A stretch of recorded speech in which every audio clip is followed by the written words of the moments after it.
Hello बच्चों, कैसे हैं आप लोग। आशा करती हूँ कि आप सभी अच्छे होंगे। बच्चों, शुरू करते हैं आज का अध्याय, आवाज़ का जादू। यह एक आत्मकथा है। तो बच्चों, जहाँ चाह वहाँ राह का अर्थ पता कीजिए। आज का पाठ परिचय है। प्रस्तुत आत्मकथा में प्रसिद्ध फिल्म गीतकार अनिल विश्वास के बचपन के दिनों का वर्णन किया गया है, जो उन्होंने स्वयं अपनी कलम से लिखा है। तो आइए जानते हैं गीतकार अनिल विश्वास की आत्मकथा। मेरा जन्म बरिसाल में हुआ था। यानी कि गीतकार अनिल विश्वास कह रहे हैं कि मेरा जन्म बरिसाल में हुआ था। मैं 4 साल की उम्र से ही तबला बजाने लगा। माँ नियमित रूप से पूजा करती और भजन गाती थी। खोल, जो मिट्टी से बना एक खास तरह का बाजा था, मैं ही बजाता था। मेरी माँ की संगीत में बेहद रुचि थी। लाल मोहन गोस्वामी उन्हें संगीत सिखाने हमारे घर आया करते थे। उनके भजन सुनते ही मैंने संगीत सीख लिया था। बचपन में मैंने शैतानियाँ भी बहुत की। खासकर अमावस्या की रात हमारे लिए शैतानियों की रात होती थी। हमारी टोली दिन में टोह लेती थी कि किसके बगीचे में फल ज़्यादा हैं।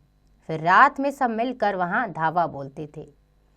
यानी कि वह गीतकार, यह लेखक बोल रहे हैं कि बचपन में मैं अमावस्या के दिनों में, क्योंकि बच्चों अमावस्या में रात गहरी होती है, काली होती है, तो तब वह बहुत शैतानी किया करते थे। बगीचे में जाकर फल तोड़ते थे।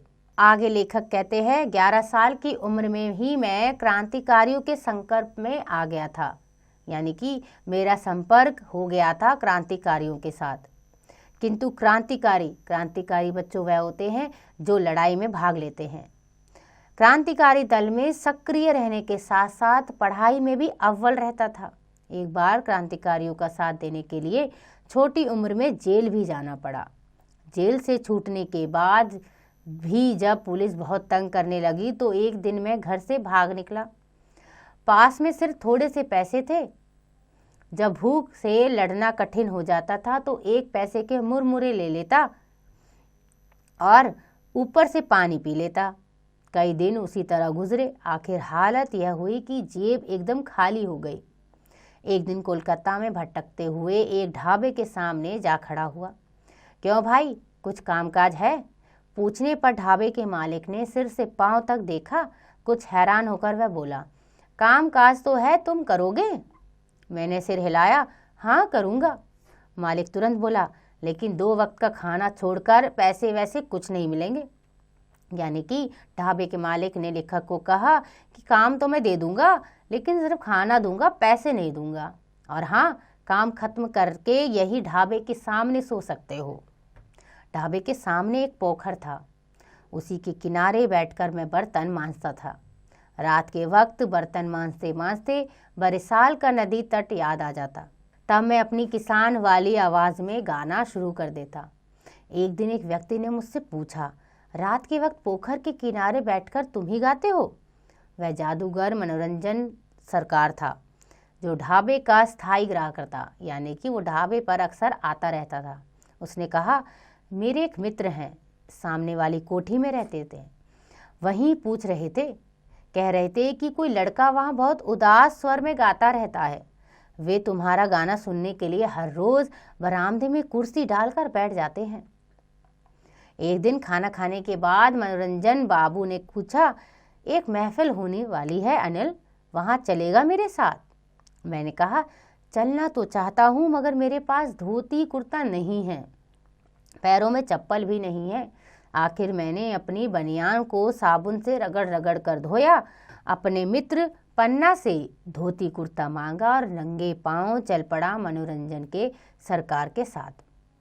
महफिल थी राय बहादुर अघोरनाथ अधिकारी के घर पर। वे उन दिनों बंगाल के स्कूलों में महानिरीक्षक थे। वहां पहुंचते ही मेरे मुंह से निकला, बाप रे बाप, लगता है किसी राजा महाराजा का महल है। अंदर का दृश्य एकदम अद्भुत था। विमल चटर्जी नाम के एक सज्जन गा रहे थे। जैसे ही विमल चटर्जी का गाना समाप्त हुआ, मनोरंजन सरकार उठे और उन्होंने घोषणा कर डाली, साहब यह लड़का बहुत अच्छा गाता है। चारों तरफ से आवाज़ आई, हो जाए हो जाए। मुझे अपना आत्मविश्वास डगमगाता दिखाई दिया, मगर चारों तरफ से हो जाए की फरमाइश के बाद अब गाने के सिवाय कोई चारा नहीं था। यानी कि वो डर तो रहा था, लेकिन सब उत्साह इतना कर रहे थे कि मुझे लगा कि मुझे गाना ज़रूरी है। जितने देवी देवताओं को स्मरण कर सकता था सबको मन ही मन मैंने प्रणाम किया। फिर एकाएक माँ काली का एक भजन गाना शुरू कर दिया। फिर मैंने एक और भजन गाया। इसका अनोखा असर हुआ। भजन पूरा होते ही जितेंद्र महाशय ने मुझे गले लगा लिया। कुछ देर बाद खाना परोसा गया। बड़ी थाली में 36 प्रकार के व्यंजन, यानी कि इतनी बड़ी थाली थी और उसमें 36 प्रकार का खाना था। मेरी समझ में नहीं आ रहा था कि क्या खाऊं और क्या छोड़ूं। मैं चलने लगा तो अघोर बाबू ने अलग बुलाकर पूछा, कहाँ रहते हो? बात को नाटकीय मोड़ देते हुए मैंने कहा, बताऊंगा तो आप कहेंगे कि डायलॉग मार रहा है। उनके आग्रह करने पर मैंने कहा, जिस ढाबे में काम करता हूँ वहीं उसके बाहर सो जाता हूँ। समझ लीजिए फुटपाथ पर, न नीचे चादर न सिर पर छत। देख रहे हैं ना, मेरे पैरों में चप्पल भी नहीं है। ऐसा लेखक ने कहा। तुम्हारे गायन से मैं प्रभावित हुआ हूँ, यानी कि मैं बहुत खुश हूँ। तुम ऐसा करो, हमारे घर आ जाओ, ऊपर बरसाती में तुम्हारे रहने की व्यवस्था कर दूंगा। उन्होंने प्यार से कहा। मेरे दिमाग में कितने ही विचार बिजली की तरह कौंध गए, यानी कि मैं सोचने लग गया। मैं तपाक से बोला, मुझे काम क्या करना पड़ेगा? तुम्हारे स्वाभिमान को मैं ठेस नहीं पहुंचाऊंगा। तुम यहाँ रहोगे, यहाँ खाना खाओगे, उसके बदले में तुम्हें 2 काम करने होंगे। मैं बोला, कुछ नहीं। अघोर बाबू ने बात आगे बढ़ाई। मेरा बेटा ढाका में पोस्ट मास्टर जनरल है। उसके बच्चे मेरे पास रहते हैं, एक पोता और एक पोती, दोनों छोटे हैं। तुम्हारा काम होगा सवेरे कुछ समय के लिए उन्हें अक्षर ज्ञान कराना। और दूसरा काम? मैंने पूछा तो उन्होंने कहा, हाँ, शाम को मुझे 2-1 भक्ति गीत सुना देना। फिर अघोरनाथ बाबू ने प्यार से मेरे सिर पर हाथ रखा और कहा, कल से यह लड़का ढाबे में काम नहीं करेगा, उनसे कह देना। तो बच्चों, यह आत्मकथा बताई गायकार अनिल विश्वास ने अपने जीवन की। उन्होंने बताया कि किस तरह उन्होंने अघोर बाबू के घर में शरण ली।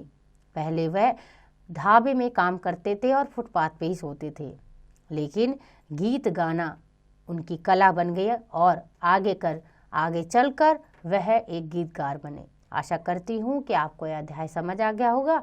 इसका अभ्यास आप स्वयं कीजिएगा।